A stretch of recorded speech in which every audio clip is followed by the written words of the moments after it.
Pada saat ini saya akan mereview bab 5 dan nanti akan dilanjutkan bab 6.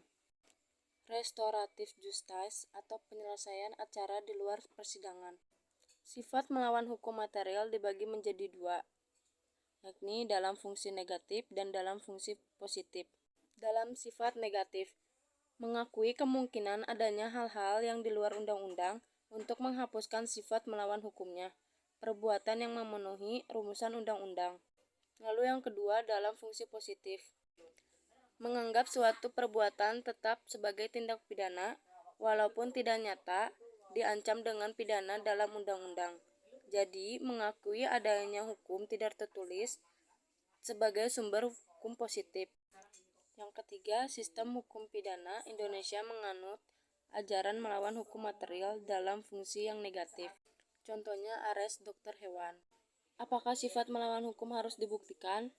Apabila dicantumkan dalam rumusan tindak pidana secara tegas, maka unsur melawan hukum harus dibuktikan.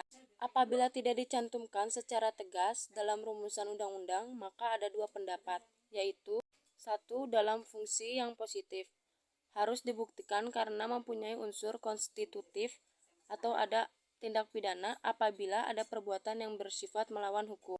Kedua, dalam fungsi yang negatif, tidak perlu harus dibuktikan. Selesai di bab 5, kemudian saya akan mereview di bab 6. Kesalahan atau pertanggungjawaban pidana. Kesalahan adalah keseluruhan syarat yang memberi dasar untuk adanya pencelaan pribadi terhadap perbuatan pelaku tindak pidana. Dalam arti yuridis dibagi menjadi dua, yakni kesengajaan atau dolus obset dan kealpaan atau culpa. Kesalahan ini dibagi menjadi dua, kesengajaan atau dolus obset dan kelalaian atau culpa. Merupakan unsur subjektif dari tindak pidana atau unsur yang ada di dalam diri pelaku atau strafzonder. Kedua, unsur-unsur kesalahan. 1. Kemauan bertanggung jawab. 2. Adanya hubungan batin antara pelaku dengan perbuatannya, yaitu yang berupa kesengajaan atau kealpaan. Ketiga, tidak adanya alasan pemaaf. Pasal 44 tentang kemauan bertanggung jawab. 3 bentuk kesengajaan. 1. Pengedar narkoba atau kesengajaan dengan maksud. Kedua, Pak Randy dilempar lalu kaca pecah. Ketiga, kesenjangan kesadaran kemungkinan atau yang disebut KASPO. Contohnya, Sahla mengirim racun ke ibu dekan. Lalu yang kedua, pengertian kesengajaan dolus obset. Dalam undang-undang tidak ada definisi tentang kesengajaan. Tetapi dalam MVV, kesengajaan diartikan dengan menghendaki dan mengetahui. Jadi dikatakan sengaja apabila pelaku menghendaki apa yang dilakukannya dan mengetahui perbuatan yang akan dilakukannya, yaitu 1. Atas dasar itu, pelaku mempunyai kehendak untuk mewujudkan unsur-unsur dari rumusan undang-undang.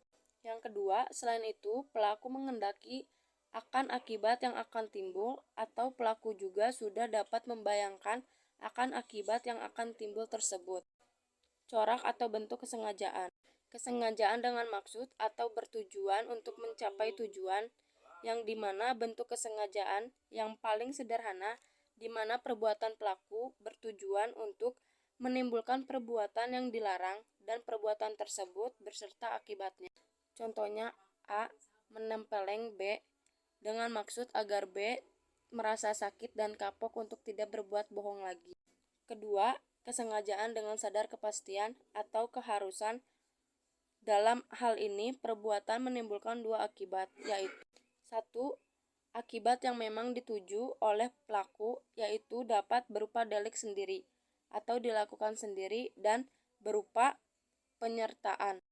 B. Akibat yang tidak dikehendaki tetapi merupakan keharusan dalam mencapai tujuan, sehingga akibat ini pasti akan timbul atau terjadi.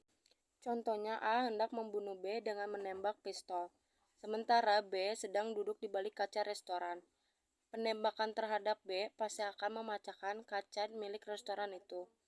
Terhadap pecahnya kaca ada kesengajaan dengan sadar keharusan dari pelaku.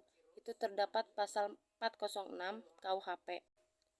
ketiga, kesengajaan dengan sadar kemungkinan atau bersyarat.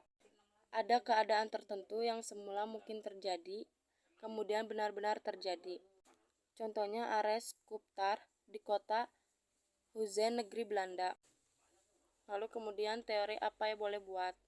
Dalam teori ini, keadaan batin si pelaku terhadap perbuatannya adalah sebagai berikut. Akan tetapi, meskipun ia menghendakinya, namun apabila keadaan atau akibat itu timbul, apa boleh buat, hak itu diterimanya. Juga itu berarti pelaku berani memikul resiko.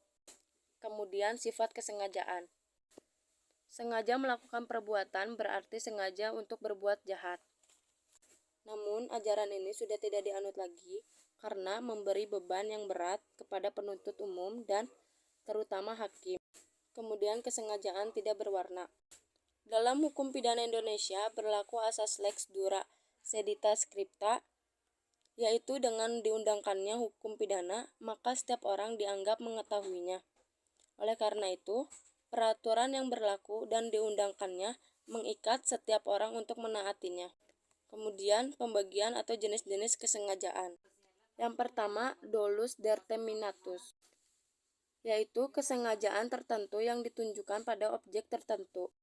Kedua, dolus indeterminatus, yaitu kesengajaan tidak tertentu. Maksudnya, tidak ditunjukkan pada objek tertentu, melainkan pada sembarang objek, dan tidak memperhatikan objek yang mana yang akan menjadi korbannya. Yang ketiga, dolus generalis, yakni kesengajaan yang ditunjukkan pada umum. Yang keempat, dolus alternatus, yakni kesengajaan yang ditunjukkan pada objek yang satu atau objek yang lainnya, jadi memilih satu di antara dua objek lainnya. Yang kelima, dolus predimitatus, yakni kesengajaan yang direncanakan lebih dulu. Keenam, dolus repetinitus atau dolus impetus.